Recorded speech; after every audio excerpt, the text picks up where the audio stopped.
Hello, well, hello. Once again, welcome to the masterclass. Thank you so much for joining on a Sunday.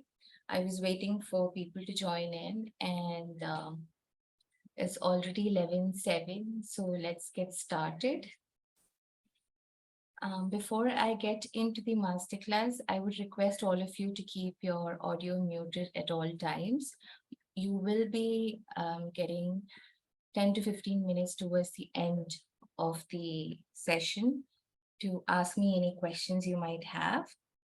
And there is also a free coaching session happening as well. So there's going to be plenty of time for you to get your questions answered and stuff.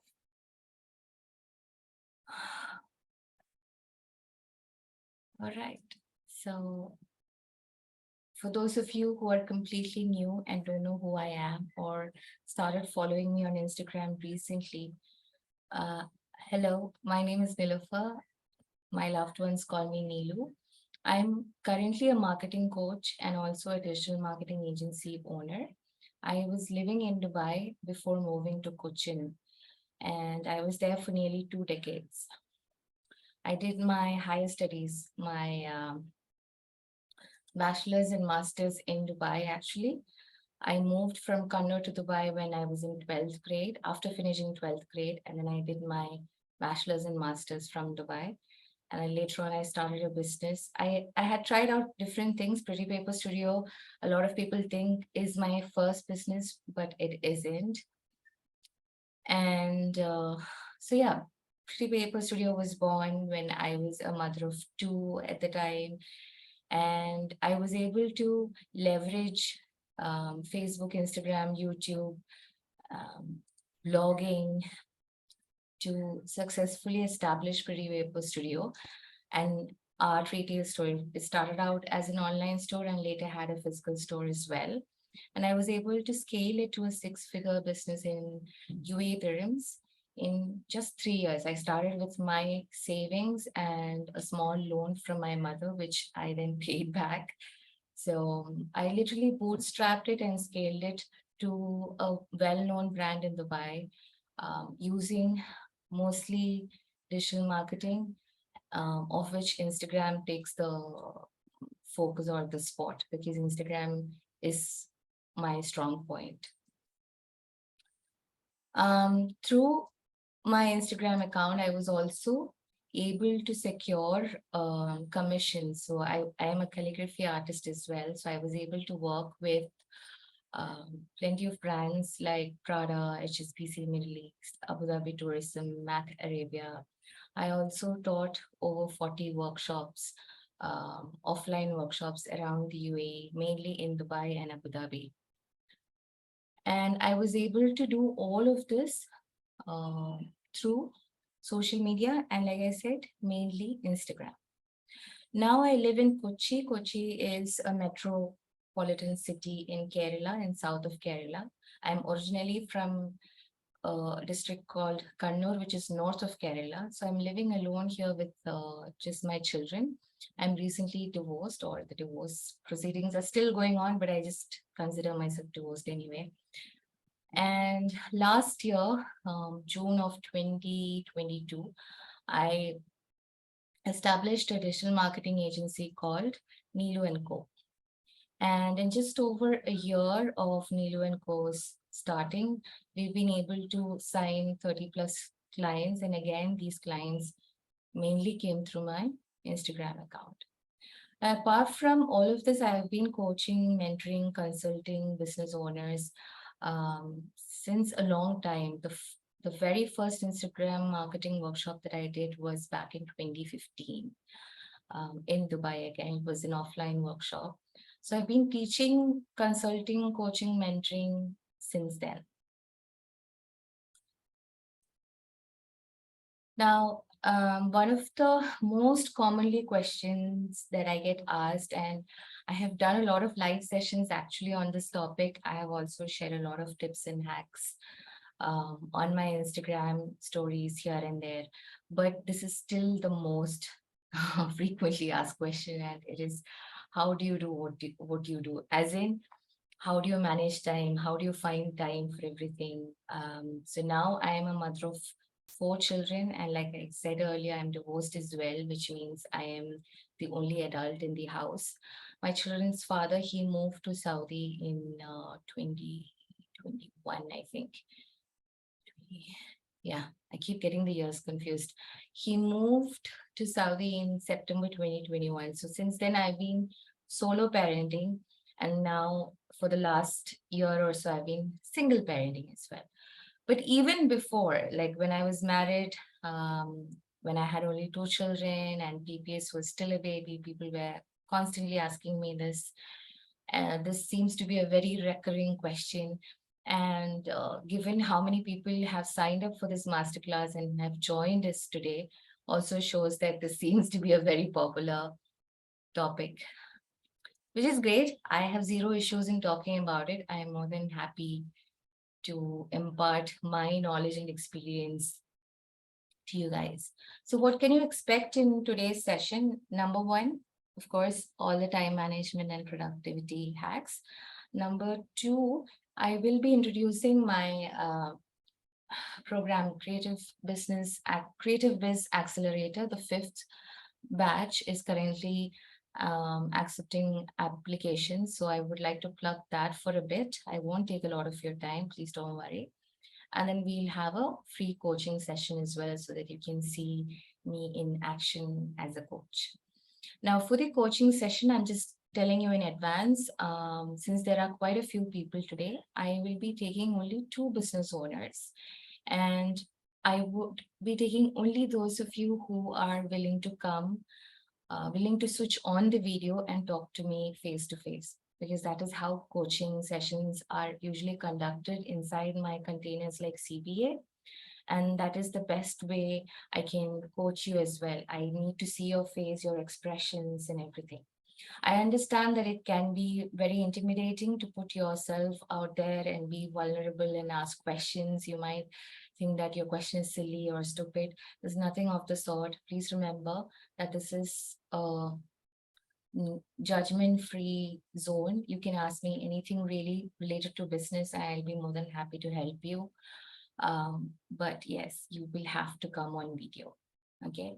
So if anybody is willing to do that, you can start putting your names in the chat window. And then later on, I'll just do some random picks if there are one too many names. Okay. All right. Since the presentation video is on, I'm not able to see any of your video. I cannot see any of your videos or your faces. Just giving you a heads up. Okay, so let's get into today's agenda, how I do what I do. So I'm starting with the most important thing that is going to make you productive, and that is rest. Very counterintuitive in Indian culture, isn't it?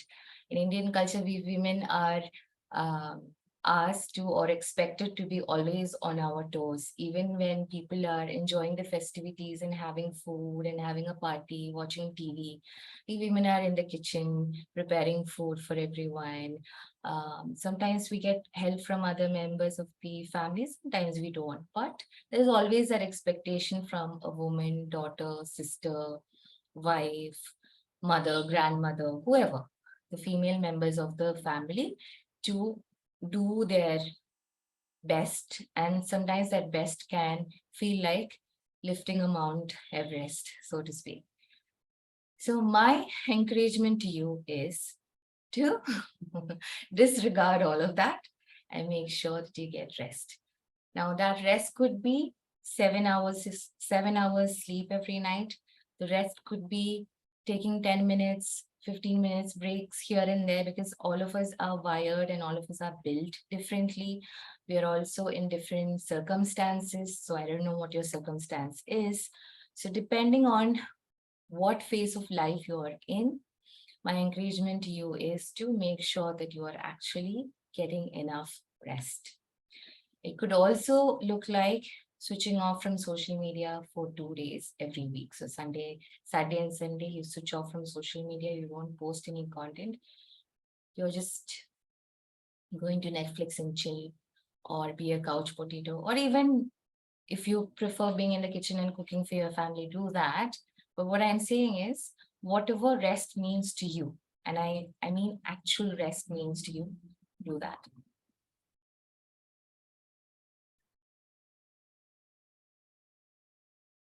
I'm just getting, so you guys are not able to hear me well.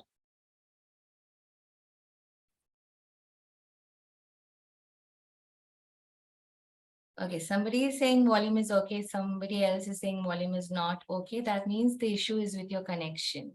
You will have to make sure that your connection is okay. The gray blocks on the PPT is the Zoom window. There's nothing I can do about it. That is basically Zoom showing me the number of participants and your chat window and all of that. I have tried to hide it as much as I can, but that's the best I can do.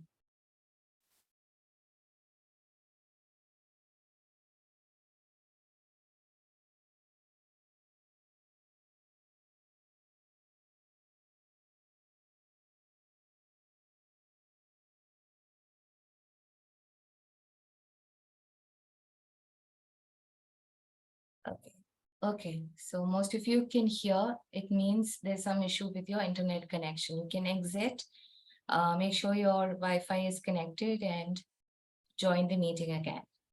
Okay, now let me go to the next point, and that is self-care and being kind. Again, I am not into the productivity hack yet, or the what you're expecting from me when I talk about productivity. I'm not saying that yet, because again, I would love to remind you that you do not have to do everything under the sky.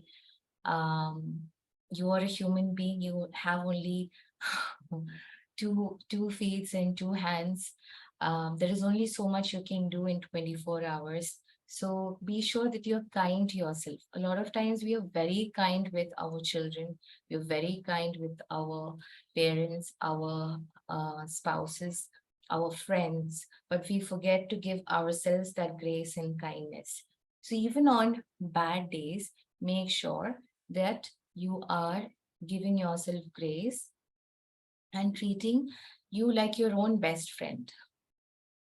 Okay. Now, the third thing that I would like to tell you here is your mindset. Most often, when I'm speaking to people, whether it's coaching clients, general conversations that I have with people, a lot of times people are very like they come to me asking me for tips and hacks and whatever to save time, or how do you do something or this and that. And when I mean, I'm giving them my advice because they asked me to, but they quickly shut it down, saying, "Oh no, that is not going to work for me. Oh no, this is not going to work for me. No, the Pomodoro technique that you told me about is for students. I'm not a student, so how is that going to work for me?" So there is that quick shutdown, um, and quick belief that no, this is not something that's going to work for me. Well, if you believe something is not going to work for you, then you have lost half the battle, because what your mind says is what your body is going to listen to. So if your mindset is on point, and if you train your mind by telling itself that no, there are 24 hours in the day. These are the things that I need to get done today.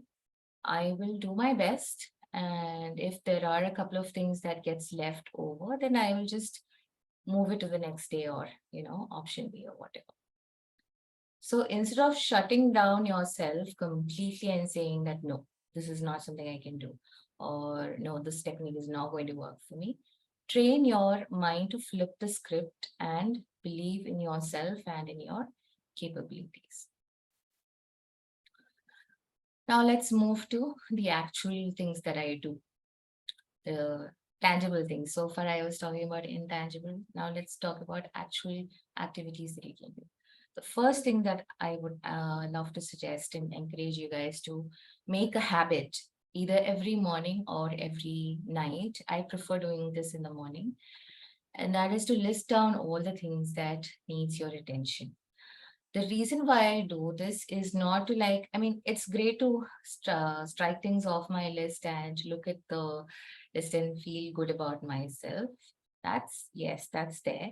But my main intention behind this activity is that it takes away the stress and the anxiety I tend to feel when there are too many tabs open in my head. So I'm like, okay, I have to reply to the email from the school.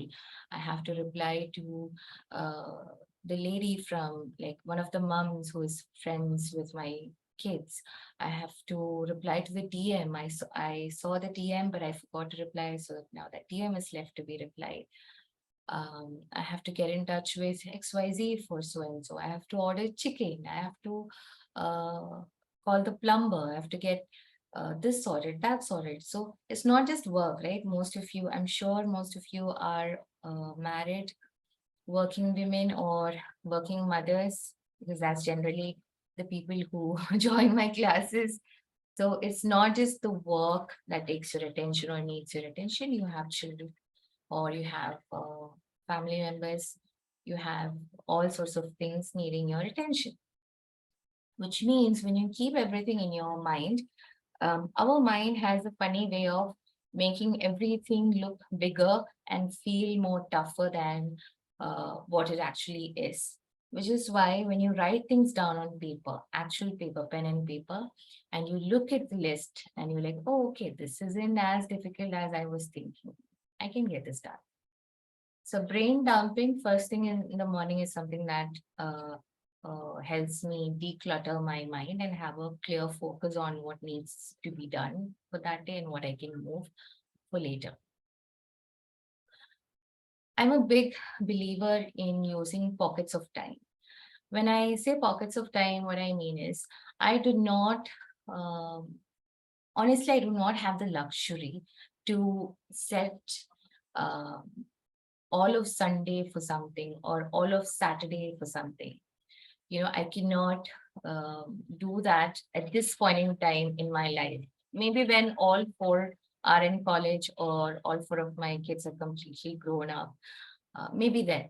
But at this point in my life, and I realized this after having my first child, that I do not have the luxury of working 3 hours, 4 hours, 8 hours at a stretch, unless and until someone is going to take care of the child for that long, or I am staying up late, or I'm waking up early. But even then, I have things to do at the home front as well.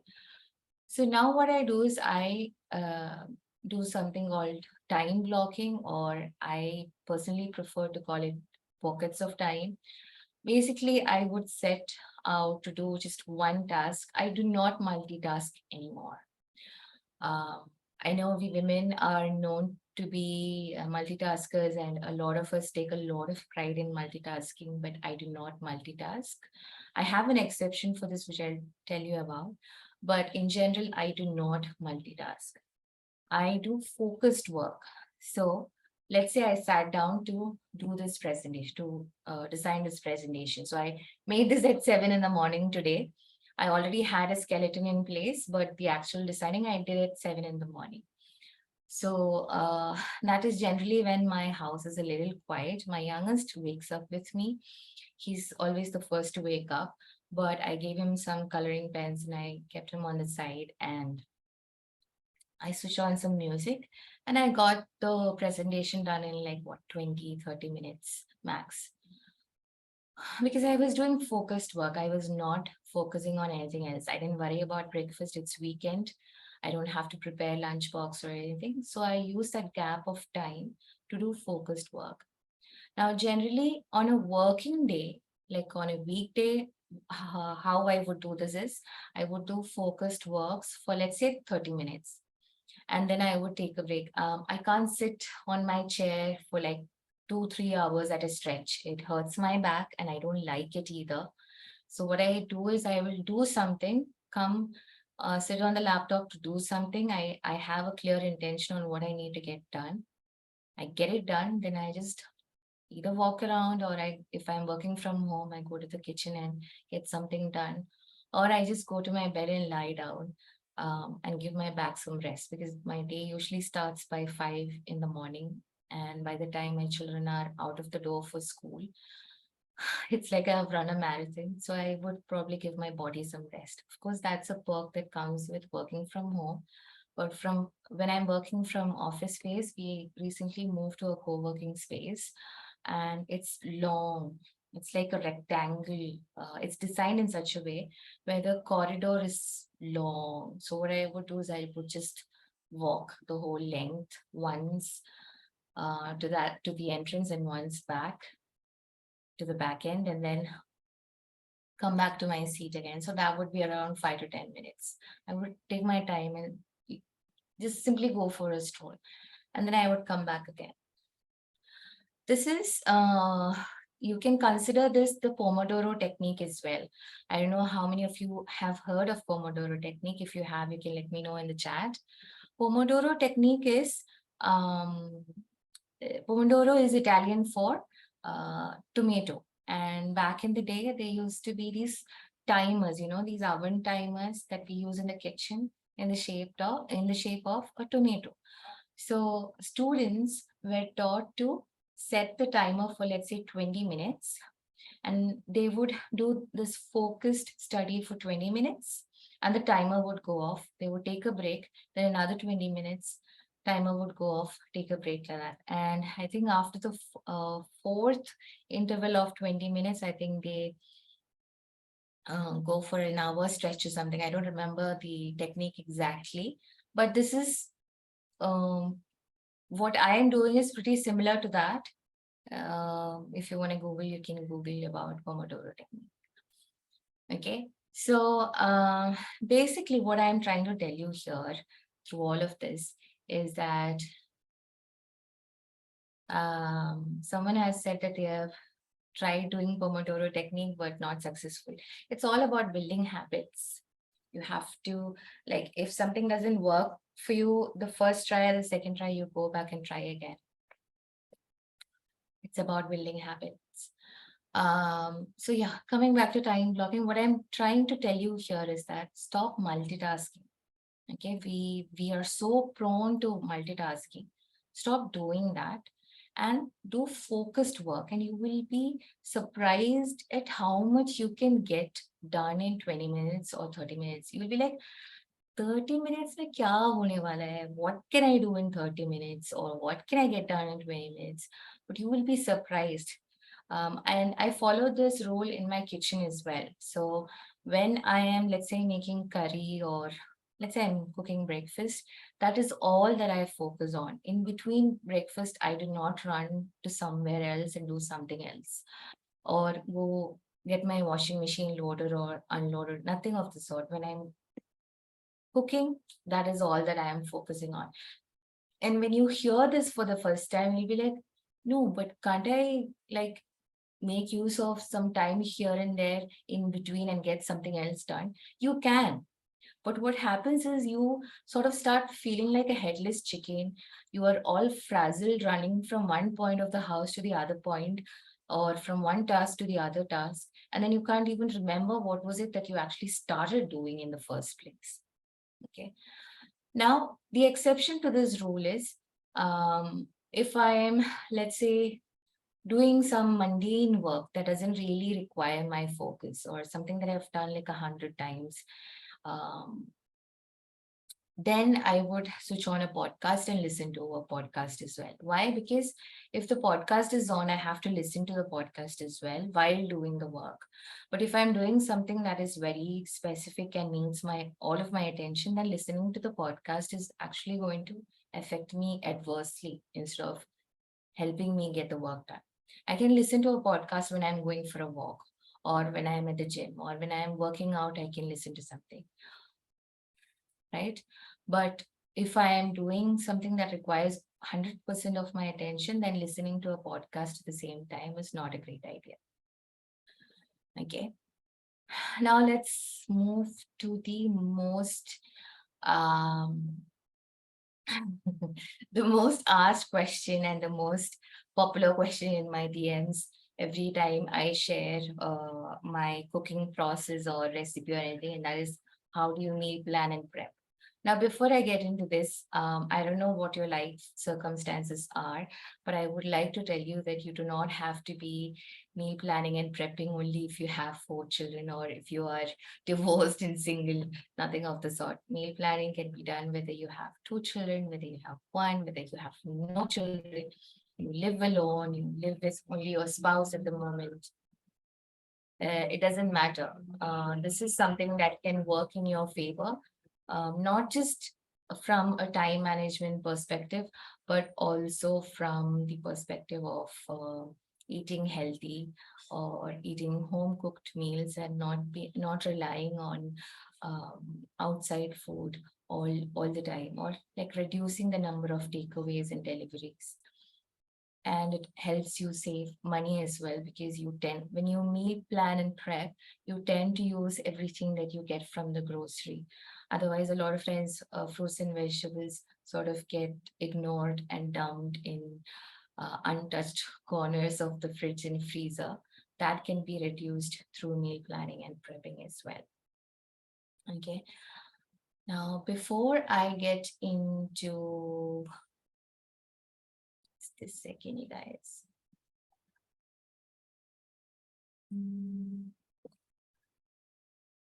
Before I go to the next point, I wanted to show you the template that I use.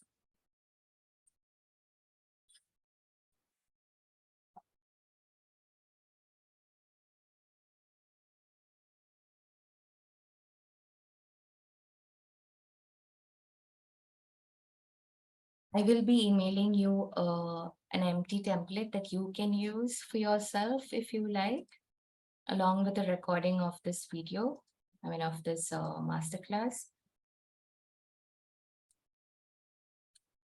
But I wanted to show you how it works as well so that you can use the template properly. So the first sheet in the Excel workbook it's called meal ideas. So basically, you just brain dump ideas or names of meals that you generally cook. You're already cooking for your family. Meal planning prepping doesn't mean that you go ahead and start following a Western diet or anything, nothing of the sort. Whatever you're already doing for your family or yourself is more than enough. And you're just going to dump all the ideas or the names of the meals that you generally cook.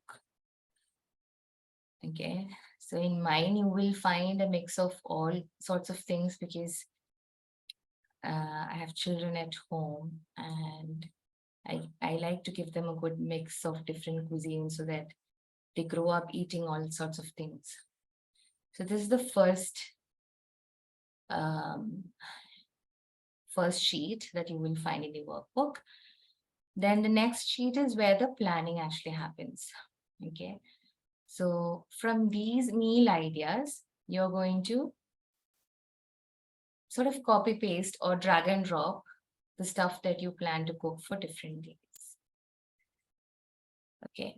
Now I have included breakfast, lunch, dinner, snack, and then also an AM drink. So every morning after I wake up, I like to drink some warm water with a squeeze of lime and a pinch of salt in it. So you can customize it, which is why I'm giving you an Excel sheet instead of a PDF, because an Excel sheet can be customized. So you basically plan everything for each day for, let's say, 2 weeks ahead. And then there is a grocery list. So depending on what you intend to cook for the next 10 to 14 days, you will do grocery list. And I've organized it again because I generally tend to go to Lulu when I do bulk shopping. I also order online, let's say from Swiggy, Instamart, or from the supermarket nearby and all of that. But when I'm doing bulk shopping, because we are a family of 5, I generally like to go to Lulu. So, but in any supermarket, you will see different sections like fruits, vegetables, pulses, nuts, meat, dairy, chiller, as in where they keep the ice cream. No, the ice cream is in the frozen section. Chiller where they keep yogurt and eggs and all of that. Just this is how I usually write it on paper as well. All the fruits are listed together, all the vegetables are listed together. Slightly psychotic, to be honest. But when I am at the supermarket, I am not going from different sections to section depending on the list. I go to one section, I get everything that I need. Then I go to the next section, I get everything I need, so on and so forth. I am not a huge fan of grocery shopping, believe it or not. I know a lot of people think women love shopping, but grocery shopping is not my cup of tea. So I go with a list, I get what I want, and I'm out. And listing things like this, like grouping the different items as per the category, saves me even more time and anxiety when it comes to grocery shopping. So yeah, that's about it. I will send an empty Excel sheet for you guys to use. Okay. You guys are awfully quiet. No questions, no comments, no nothing in the chat window.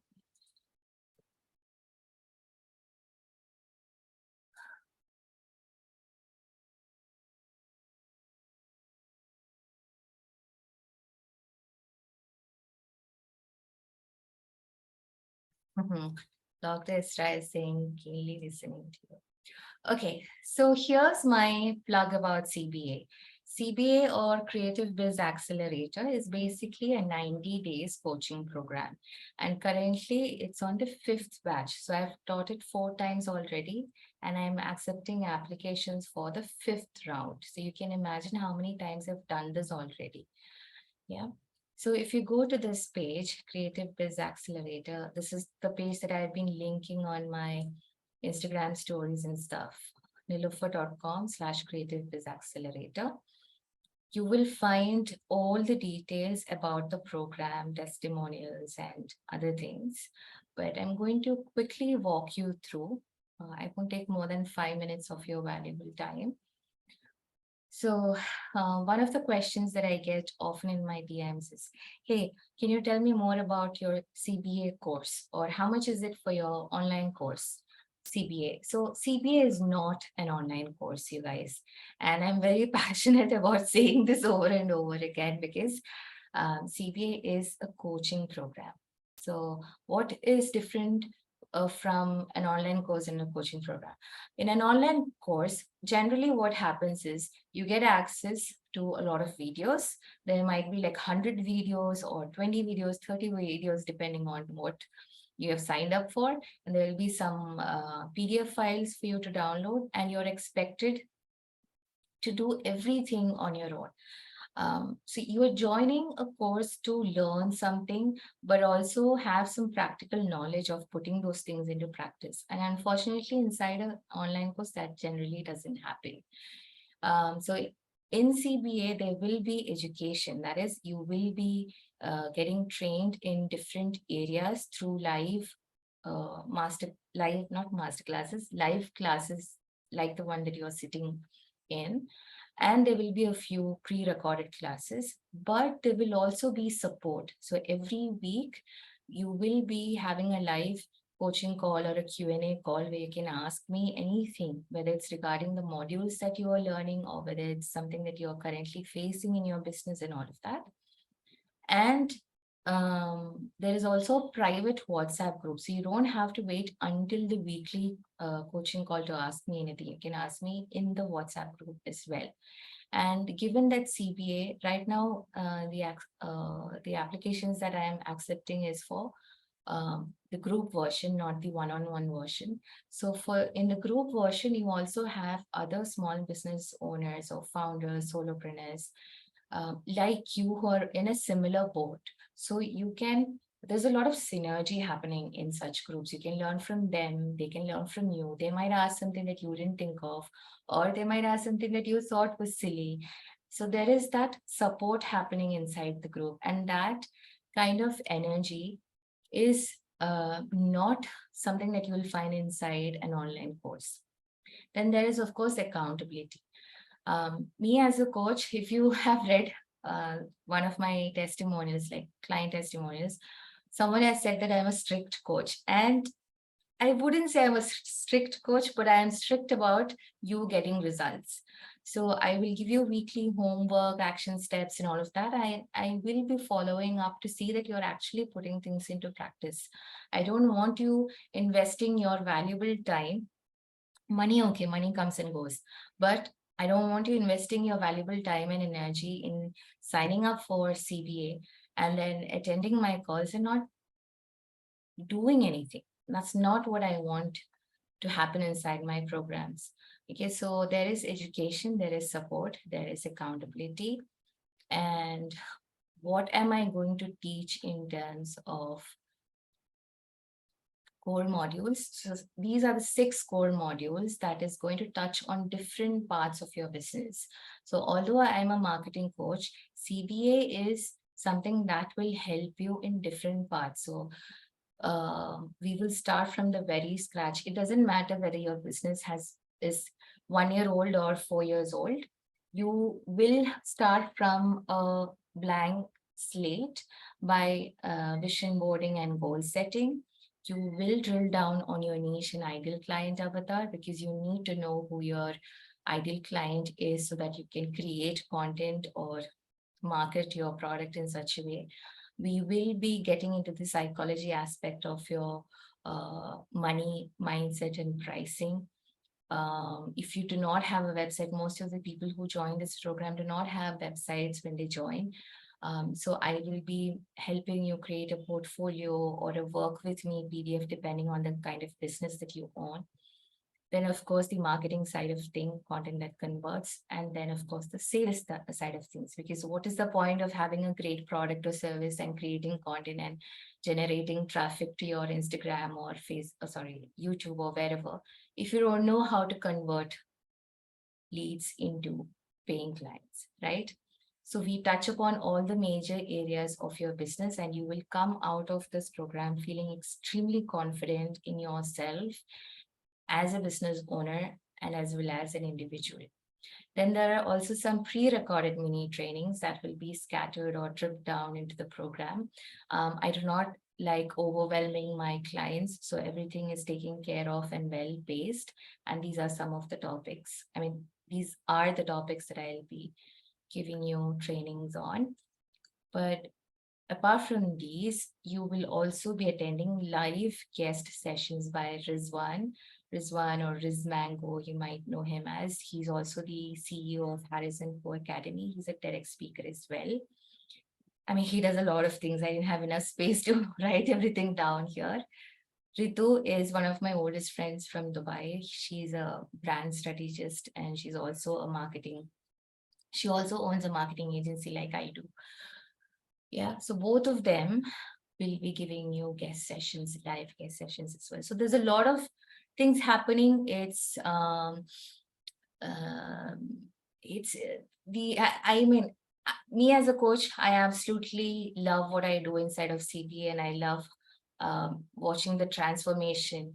Like generally, people join these coaching containers feeling very shy, intimidated. They don't even want to ask what they want to ask, and then they come out like a butterfly out of the cocoon. So yeah, if this feels like your cup of tea, the best place to reach out to me is my Instagram. Just send me a DM there. Um, or you can even just come to this link and click on these application.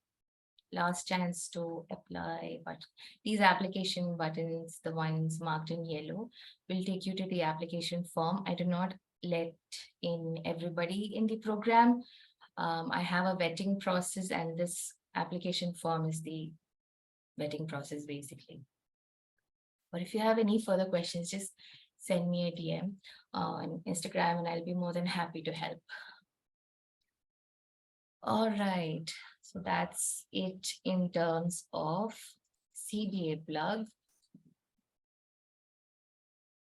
Let me go back to my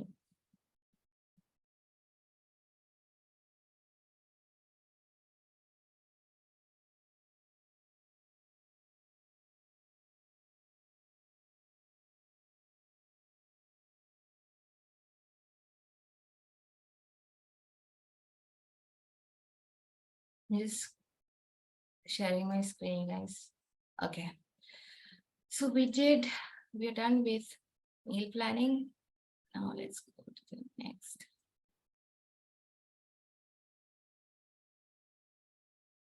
Okay.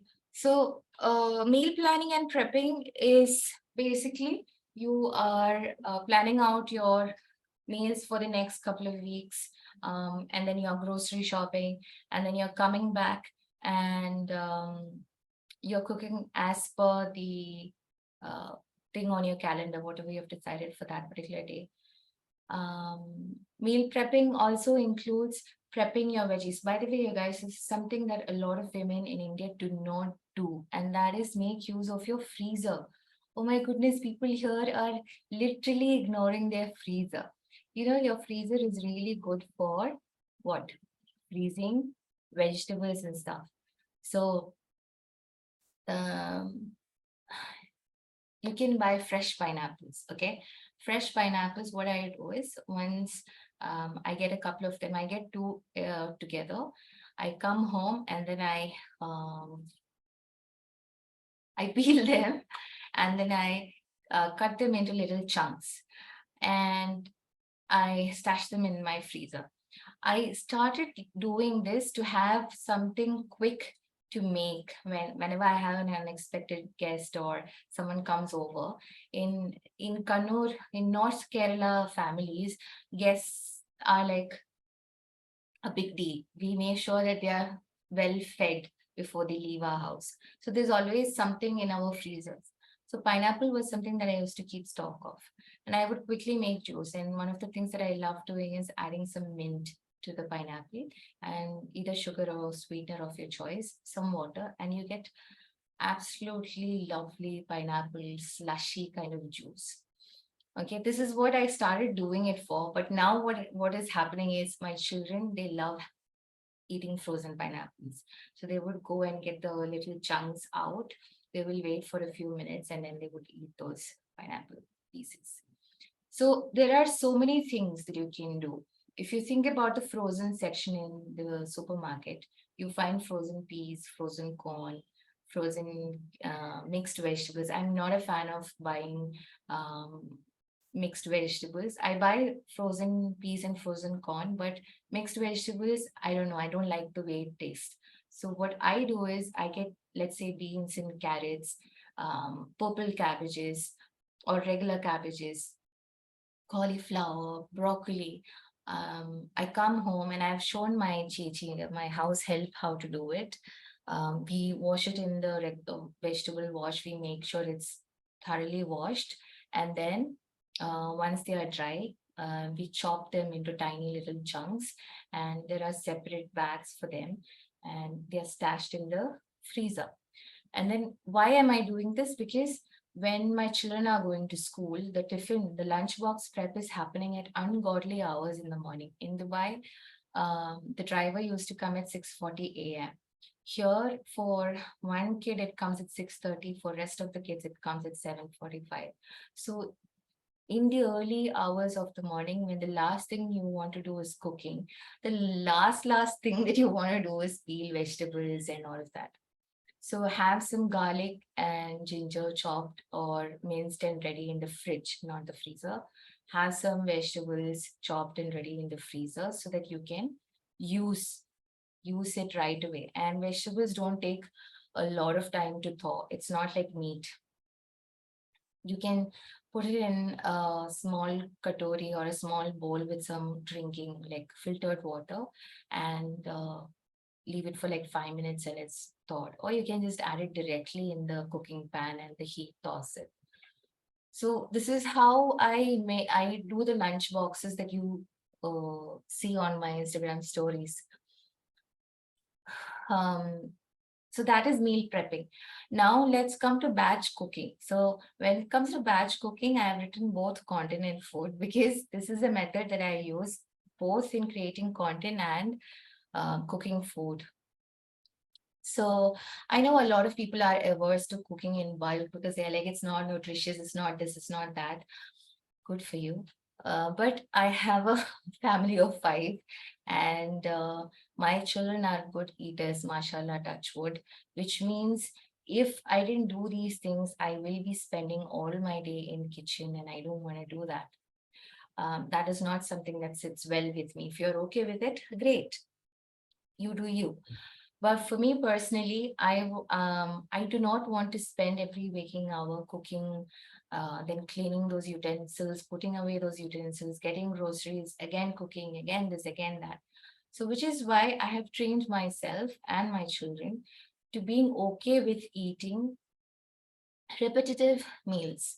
When I say repetitive, I don't mean that you have sambar for lunch and then sambar again for dinner. That's not what I'm saying.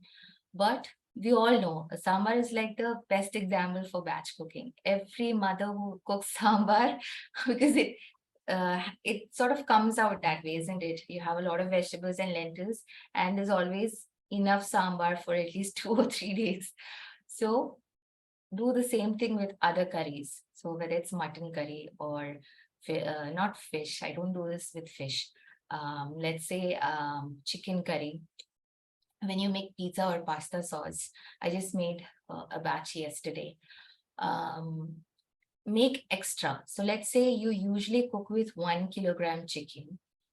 You cook with 2 kilogram chicken, and then make sure that you actually keep 1 kilogram aside. If I keep the whole pot in front of my children, they will finish it for me in one day. They will even snack on the curry. That's just how children are, right? But instead of that, make sure that you're putting it aside. So let's take the pizza sauce, for example. The pizza sauce that I make, I buy this big container of Italian tomatoes from Amazon. That's the best tomatoes that you can use for making good quality pizza sauce or pasta sauce at home. And then I divide it into like 2 to 3 containers. And two of them will go in the freezer and one will remain in the chiller. I can't keep all three of them in the chiller because it will go bad with the power fluctuation and how the weather is and all of that. So two of them goes in the freezer. So this is what I'm saying, what I mean by batch cooking. You're anyway doing something, right? You're anyway spending time in the kitchen doing something. So you might as well make most of the time by making a little extra. Now, if you're a business owner who has to create content, and every business owner these days have to create content because digital marketing is where the eyeballs are, right? When you're creating content, you create content in one batch. There is a method to this madness, by the way. This is not, I mean, I wouldn't say cooking is easy, but anyway, there's a method to this madness as well. If you're interested, I can explain later when you're asking me questions. So basically, whatever you're doing, do extra chunks of it and save some for later. And train yourself and your family members and children being okay with eating repetitive food. I am reiterating this because in northern Kerala, I don't know about other parts of India, but in Kannur, Kozhikode, or where at least where I am from, everything has to be fresh, freshly cooked, freshly cooked. Even the something as simple as a snack, there is too much effort and time and drama that goes behind making it. And that's not something that I'm into. And I do not want, this is my personal belief, I do not expect everyone to agree, but I do not want my children to grow up like that. I want them to be okay with having simple food, repetitive food, nutritious food that's cooked at home, even if it was cooked yesterday or 2 days ago. Okay. Now, let's move to the next point. I'm just quickly checking the chat section.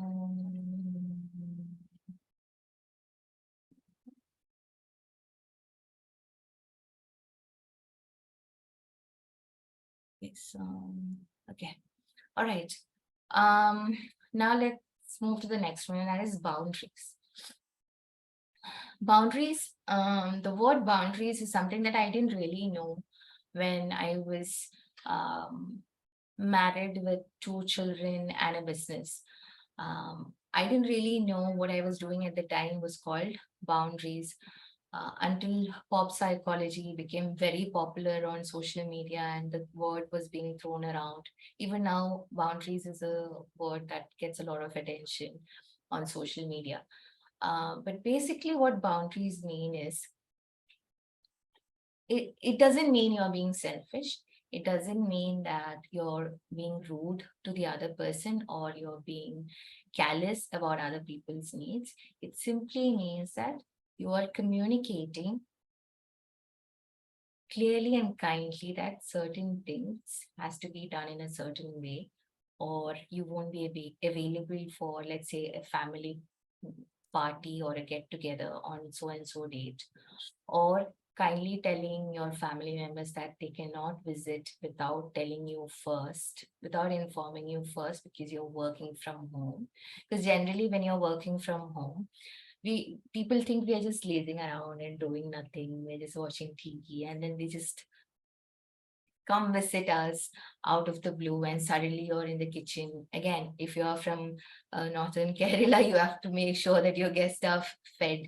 So instead of doing the work, you end up being in the kitchen, and then your whole schedule gets mashed up.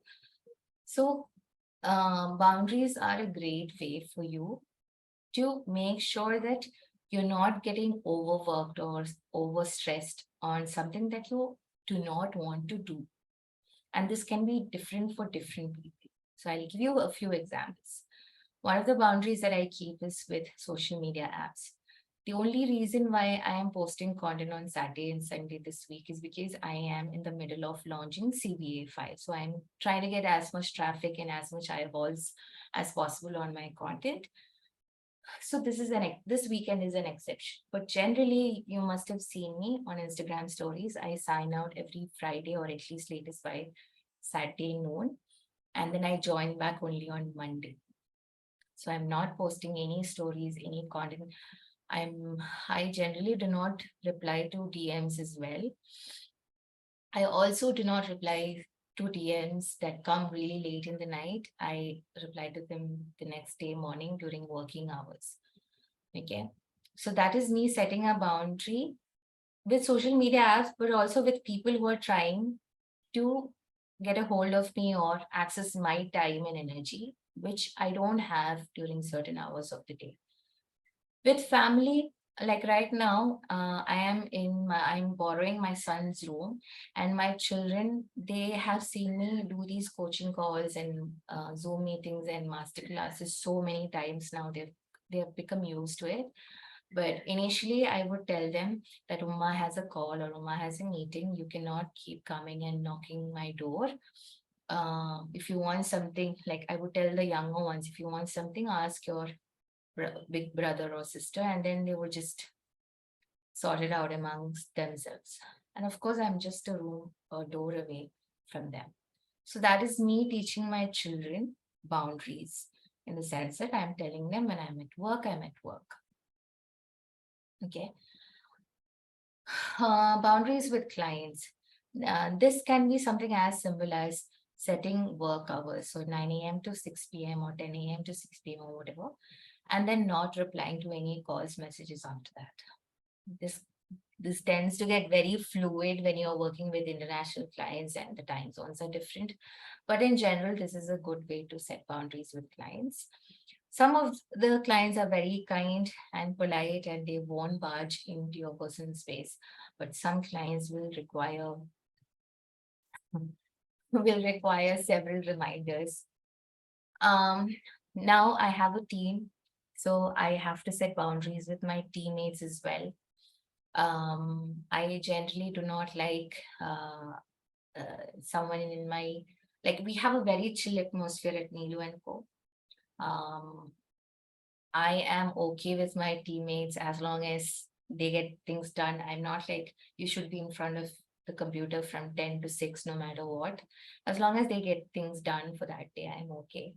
But there are certain points here and there where I have to set boundaries with them. And of course, setting boundaries with myself. That is me reminding myself on a Friday evening that Nilu, You had promised yourself that you won't be posting content on Saturday and Sunday. So just switch off the phone or switch off Instagram and enjoy some rest time with your friends and family or with yourself.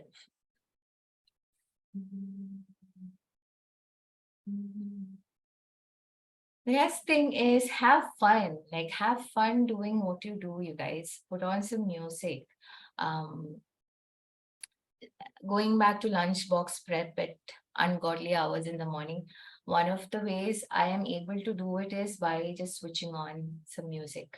When I have some peppy music happening in my kitchen, um, my mood is much better. And then when my children are coming in sleepy, waking up and coming in sleepy one by one, they also feel happier to see a happy mother.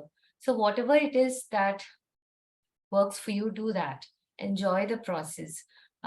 Instead of thinking that, oh my God, I have to get this done or I have to get that done, flip the script and tell yourself, I get to do this. I get to cook for my children. I get to prepare lunch boxes. By the way, I love preparing lunch boxes for my children. As difficult as it is to cook at 5:30 or 6 a.m. in the morning, it's something that I thoroughly enjoy. And I think it's mainly because the lunch box you must have seen on my stories. The lunchbox makes it really easy for me to uh, bring out my creativity in terms of the way I slice the vegetables or the fruits and the way I portion different um, food items. Um, so that is so whatever adds to the fun, whatever makes you happy, do that.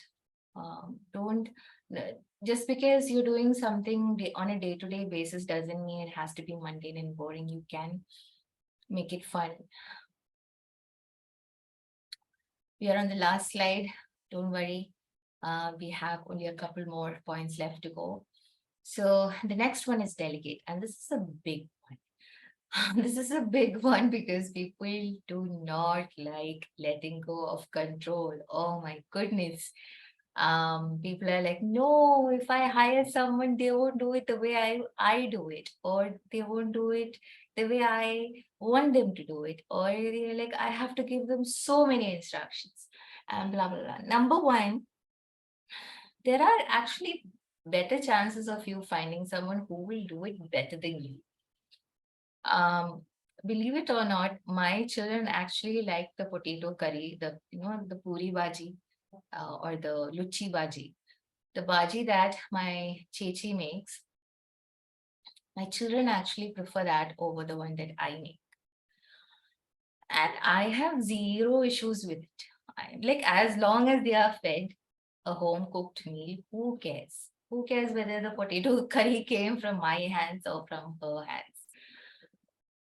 I don't bother about it. I don't worry about it because I do cook other things for my children. So it's not like everything is being fed or made or fed by somebody else.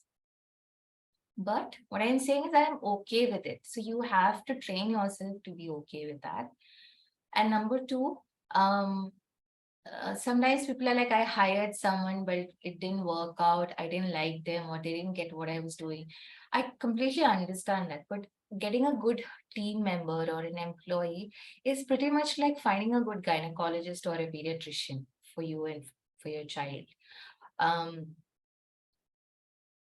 Generally speaking, hiring someone who already has a know-how of what you're doing. So let's say you are an artist and you have an art studio and you want someone to help you around with the day-to-day admin stuff. In such a case, hiring someone who already has some knowledge of art or who uses art as a hobby on a day-to-day basis would be much better because then the wavelength that you're looking for will be there. Whereas if you hire someone who has never picked up a brush or a paint, they might actually be end up being good for you. There's no hard and fast rule here, but sometimes communication can be a hassle in such cases. Now, if you're a small business owner, I completely understand that you wouldn't have the budget to, let's say, have a full-time employee. I didn't when I started Pretty Baby Studio, but this is something that I wish I had started much sooner, and that is hiring staff. I was doing everything on my own, staying up late, taking care of the children. I would attend school meetings, I would attend madrasa classes and this and that, and the whole. At that point in time, pretty much all of my family and my in-laws' family were in Dubai. So there were a lot of family get-togethers as well. So I was doing everything everywhere by myself, and I literally burnt and crashed. So this is not something that I would recommend.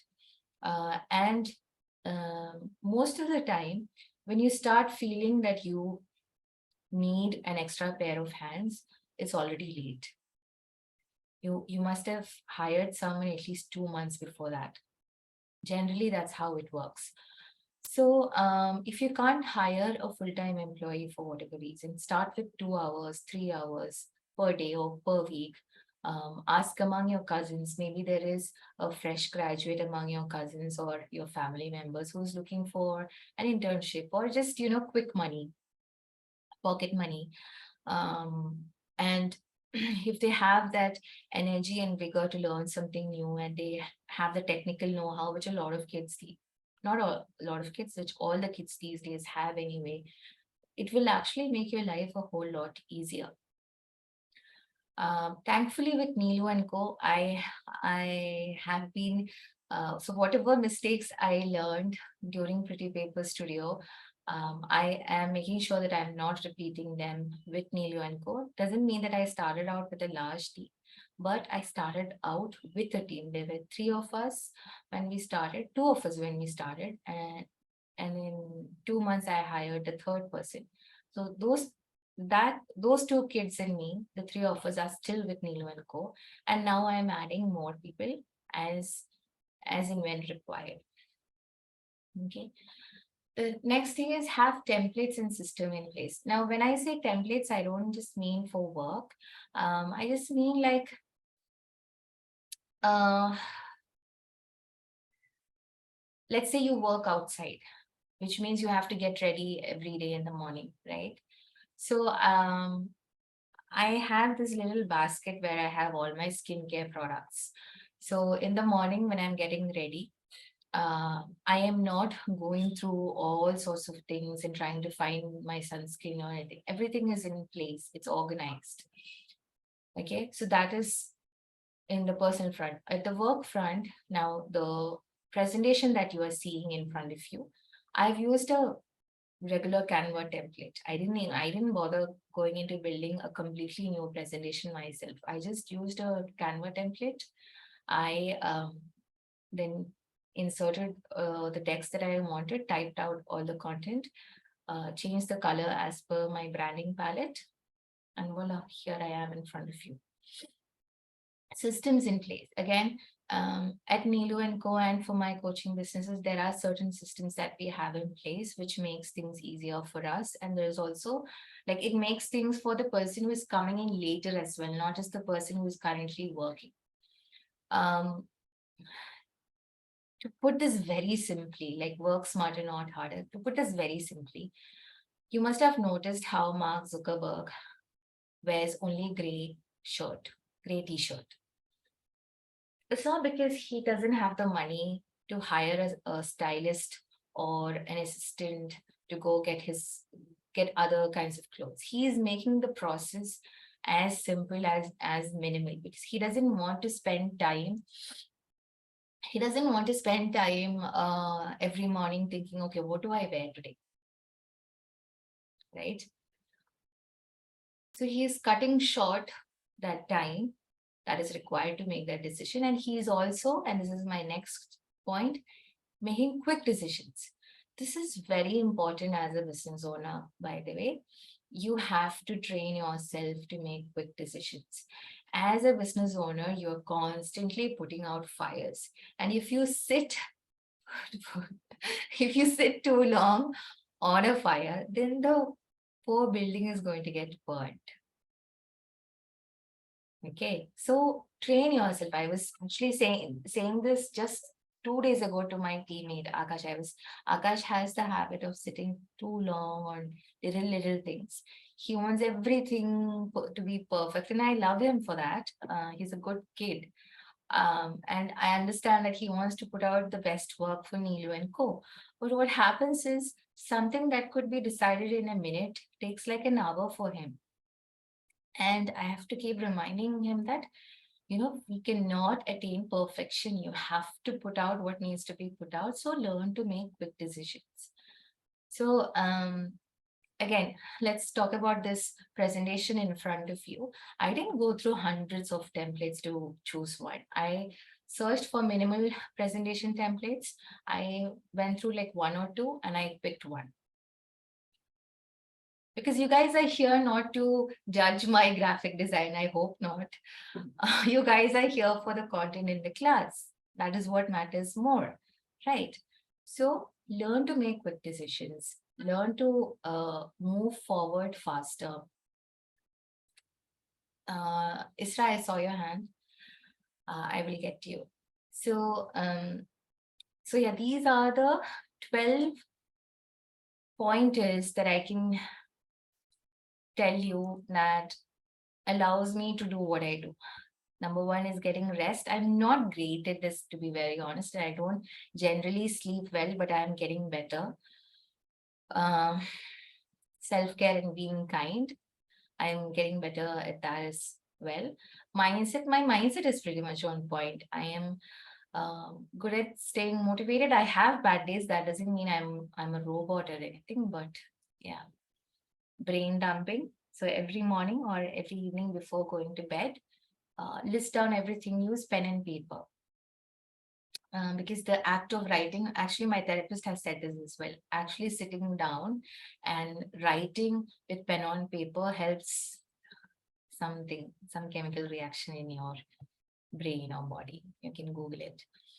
Time block, pockets of time, meal plan and prepping, batch cooking, whether it's content or food, setting boundaries with yourself, family, social media, clients, have some fun, put on some music, enjoy the ride, delegate, train yourself to let go of control, have templates and SOPs in place. Sorry, I dropped my headset. And the last one, learn to make quick decisions. Okay. Thank you so much, you guys, for sitting through the session. I will be emailing the link to the replay and the slide deck and what else? The meal plan template. Yeah. You will have to give me some time because it takes a while for the video to process and upload and all of that. Now we move on to the next part of the session, and that is coaching you guys. Dr. Isra, why did you raise your hand?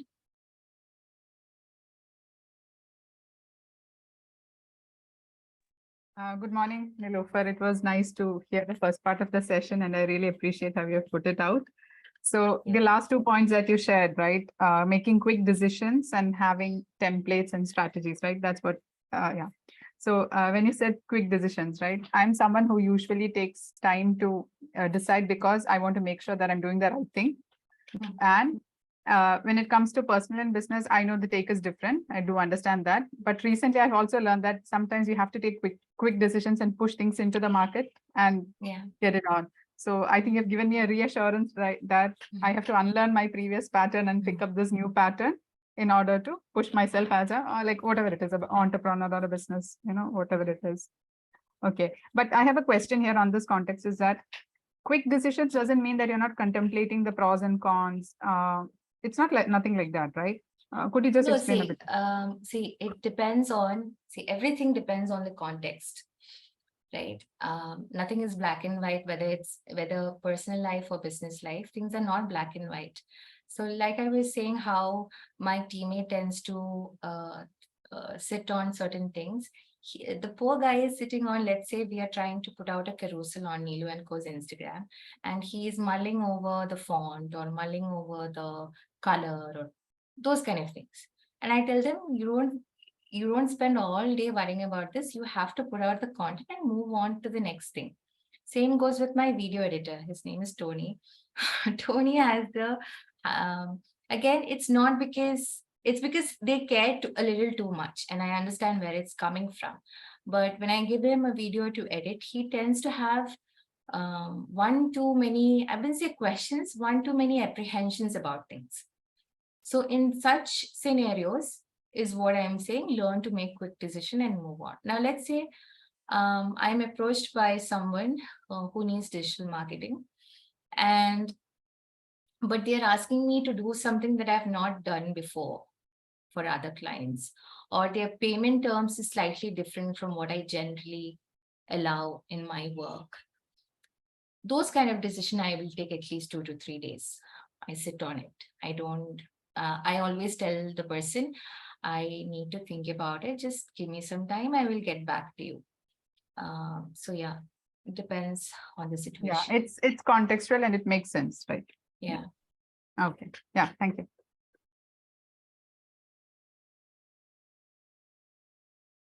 So I'm seeing a lot of people leaving. Don't leave, please. Have your Q&A done and then you can go.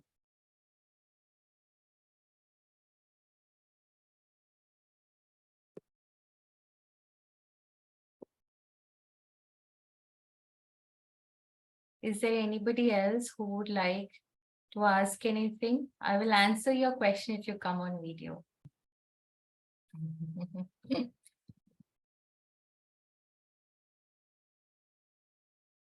Hi, Nidhi.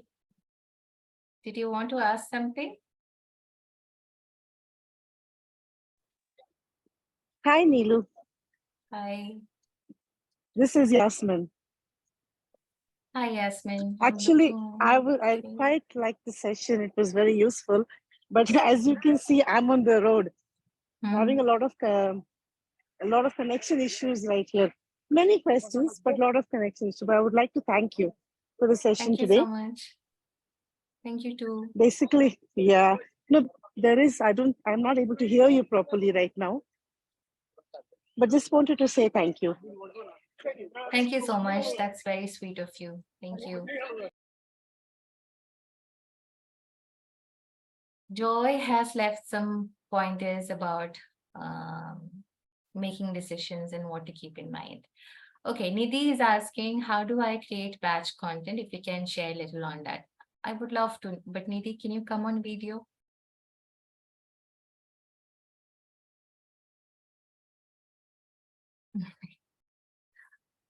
Okay. Okay, I don't want to keep everybody waiting, but I'll answer the question anyway. So batch creation, it has a method to its. Okay, Nidhi got disconnected. Actually, she's joining back.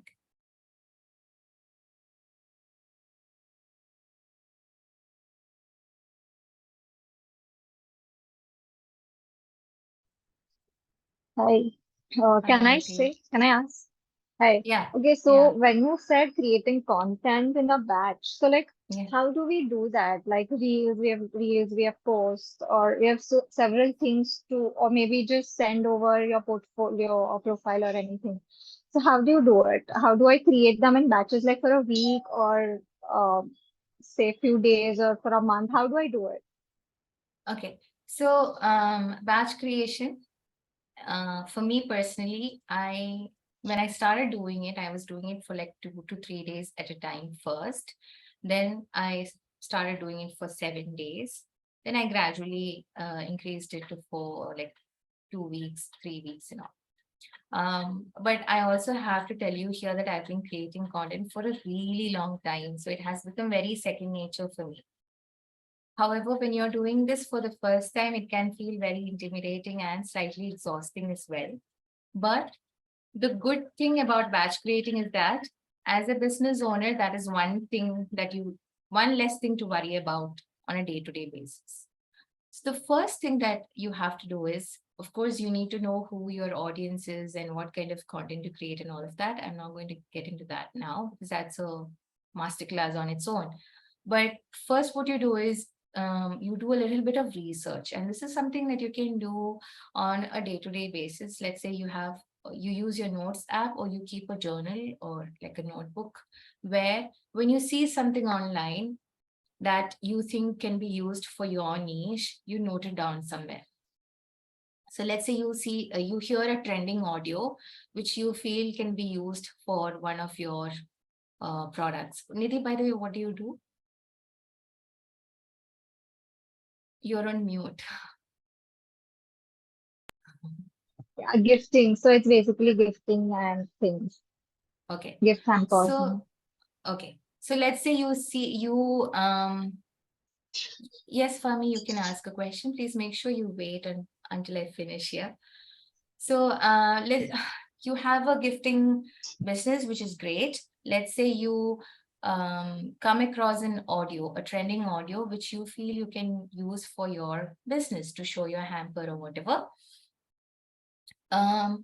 What normally happens is if we don't save it or note it down somewhere, the idea just flies by. And then when we are actually sitting down to make a reel or shoot a video, we can't remember. So have a system of noting down these ideas somewhere. It could be your notes app, it could be your laptop, wherever. And then sit down, like let's say every Friday, you sit down for 30 minutes or so, and you collate all these ideas that have come to you throughout the week. And then you can use an Excel sheet for this. You don't need any fancy app, nothing. An good old Excel sheet is good for this. You make a list of, okay, what am I going to make reels on? What am I going to make a carousel on? See, it's just like the meal plan thing that I did. You have your idea dump in one place, and then you sort of drag and drop the ideas into different categories. And the categories can be anything. It could be reels, carousels, or images. It could be relatable content or motivational content or whatever, depending on your business and niche. Okay. And then once you've decided, okay, I have ideas for 6 to 7 reels. If you are someone who is comfortable on camera, maybe you don't have to write a script or anything. But if you're someone who is starting out and let's say it's a talking head video. Talking head video are those videos where people are literally talking on camera. So if it's one of those, you might have to set another 20 to 30 minutes, either on that same day or another day, to sit down and write the script of all the reels. This is not on shooting day, by the way. Never do this on the same day as filming, because you tend to get bogged down by all the activities. You get mentally exhausted. Then let's say you have set Sunday. So Friday is when you have done all the preliminary work. On Sunday is your filming day. So on Sunday, what you can do is you can have a few outfits ironed and ready. I am not very particular about this. I am okay with all of my reels looking the same, but some people prefer having different outfits. So you can have your outfits and everything ironed and ready. You can get your camera, tripod, or whatever system you use ready. So you start filming. And that day you only do filming. You don't do anything else. Do not push yourself to do editing because you will start hating the process. And then you take a break and you do the editing on another day. Now, either you can do all the editing together in one go and keep the videos ready, or you can be like me who does editing on the go. The reason why I'm doing editing on the go is because I am very used to editing. I've been making videos since many years, since my calligraphy days, PPS days, I've been making videos. And reels don't take me long. YouTube videos, yes, that takes a while, but reels generally do not take long because they are very short videos. Okay. Now, what you can do is, let's say you are into posting carousels, which requires graphic design. You can set another day for the same thing. The same process, research of ideas, designing carousels, and then take a break in between so that you can come back to it with fresh eyes and do some tweaks here and there on your poster. You can keep another 30 minutes another day for writing caption. So you write all the captions together. You design all the posters together. You film all the videos together. Do you understand what I'm saying? Yeah. So all the different steps are done together in one go, and then you move to the next step, and then they're all done in one go. It's like how we see in factories. There's a production line, right? And in big factories, one person does only one activity. That's the only activity that they do. It's the same thing. So this way, what happens is, as a business owner, every morning you're not waking up and wondering, oh my goodness, what do I post now? But you go from that to being a business owner who's like, hey, I have 14 days worth of content ready. I'm chill. So that is what batch creation is in a nutshell. I hope that helps, Nidhi. Yeah, that is what exactly actually I wanted. Like it's every day stressful, like aaj kya dalo, aaj kya dalo. Yeah, It's really yeah, stressful. So yeah, this actually made a lot of sense, and yeah, it helped me put it in order actually. yeah. Thank you so much. Yeah. You're welcome. I'm glad I could help. Okay, the next person is somebody, Fahmi.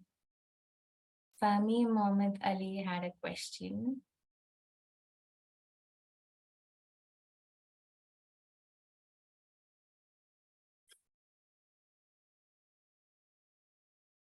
Fahmi, are you there? Can you hear me?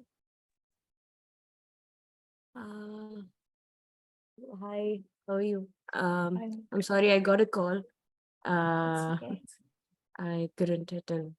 Hi, how are you? I'm good. How are you? Yeah, Tell me. I'm doing good, alhamdulillah. Thank you so much for the session today. Welcome. You had mentioned about delegating the work, right? Like on certain situations we are able to delegate, but there are certain situations where we don't have that um external, like we need that external help, but we don't have enough finances to hire someone from outside. And sometimes I think that we have to learn the work, like sometimes we have to take it upon ourselves to do what it is, because we Yeah. can't keep waiting for someone. Yeah. And internally, like we try to get that we take it upon ourselves. So how do you actually guide us on something like that? So, Fahmi, could you tell me what your business is about? It's related to small scale events for now, like because we Okay. just started out recently. It's been like about 2 months. So you put up these party decors and stuff? Is that what you Yeah, do? yeah, we do the Okay. set. So it's sometimes And like, what? Yeah, yeah, sorry. please go on. So what activity is that you want to outsource, but you feel like you can't outsource? I'm just trying to get the context. Like suppose because we are a group of people who are like doing certain crafts or something. So sometimes when one person is not there, we need someone to replace. Maybe one person is good at execution, one person is good at doing the balloons, or doing the backdrop or something. So when they're not there, we need someone from outside, especially for marketing. We don't really have much, like we need someone from the outside, because we knew that, like we if we are a non-starter, we might be spending money on things, which is not, it might just go to waste and might not even work out. So yeah, I mean, like what if we don't have that uh finance to actually get someone from outside? I think that we have to learn it ourselves, at least have the basic uh, Yeah. knowledge on it. Okay. So um, initially, when we are starting out a business, we generally do not have the finances to hire someone full time, or at least for a long term basis. That's when I personally would ask among my family members, cousins, community members, or those youngsters in our community who are just fresh out of college, and they don't mind that the pay is low. They just want to come and have a good time, or just make an additional pocket money. I would reach out to such people. Then the thing that I would suggest here is that look at your own day-to-day schedule and what are the things that you're doing. One of the best way to do this is to keep a time journal. So time journal is basically every day, let's say at 8 a.m., you note down what you're doing in that time. 8:30, what you're doing. 9 o'clock. So every 30 minutes, just write down what you're doing. And when we start keeping a time journal, we realize that our time is leaking in a lot of ways that we don't really realize.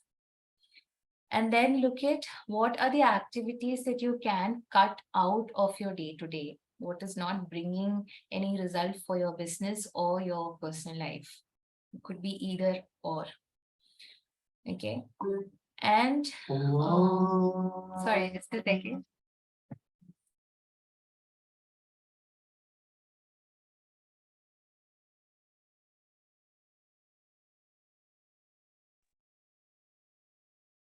Now, certain activities like marketing, generally when I get inquiries for marketing from small businesses and brands who do not have the budget for hiring an agency, what I tell them is that attend one of our workshops or any online workshops or anything and learn how marketing works so that you can do it yourself.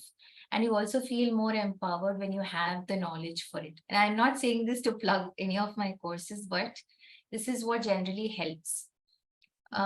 So that you can do your marketing in a strategic way. You're not wasting your precious time and energy posting all the kind of content that is not going to bring your clients or grow your business. So you learn marketing or you learn whatever that activity is. It could even be graphic designing, and you do it yourself so that your business grows and you're able to bring in a team member or two. Yeah, eventually that is what is the plan. But the thing is that Yeah. initially, like we just like, Yeah. because Initially, you know, there years is, sorry, yeah. No. I mean, I've tried this thing of, doing this little bit of this Facebook ads and things like that, but then not in this field, in a totally different Okay. one. Mm. But it's like sometimes it works, sometimes it doesn't. So, there's this thing about social media algorithms which we don't really get. So, I mean, like we have to also keep up knowing that as Yeah. well, because as social media is like progressing as well, we have to also learn all the new ways of doing marketing. It's not just the old school style as well. Hmm. So I completely understand where you're coming from, but the catch-22 is that when you hire an expert to do your marketing, or when you hire an expert to help with your sales, graphic designing, accounting, anything really, it's actually an investment into your business because those people will be able to bring you more Exactly. income. Yeah. Yeah. Yeah. So that initial investment is something that you have to find from either by taking a loan or digging into your savings and then hiring the right person and investing in them so that they bring in the money and you get the investment back as well while making a profit. It is a catch-22 because without marketing or without good sales, you don't have income, and without income you can't hire them. So people keep going back and forth, and generally the business owners who do better or well in this particular scenario are the ones who take the plunge and find someone that they feel suitable and just go with it. Thank you. You're welcome. All right, you guys. So Isra left and she said a thank you. Thank you so much again. It was fun. I absolutely love teaching, coaching, answering questions and all of that. Thank you again for taking time out of your valuable Sunday weekend. Once again, if you have any questions regarding CBA, you can DM me on Instagram at nilofer.ar and I would be more than happy to help. Take care. Bye.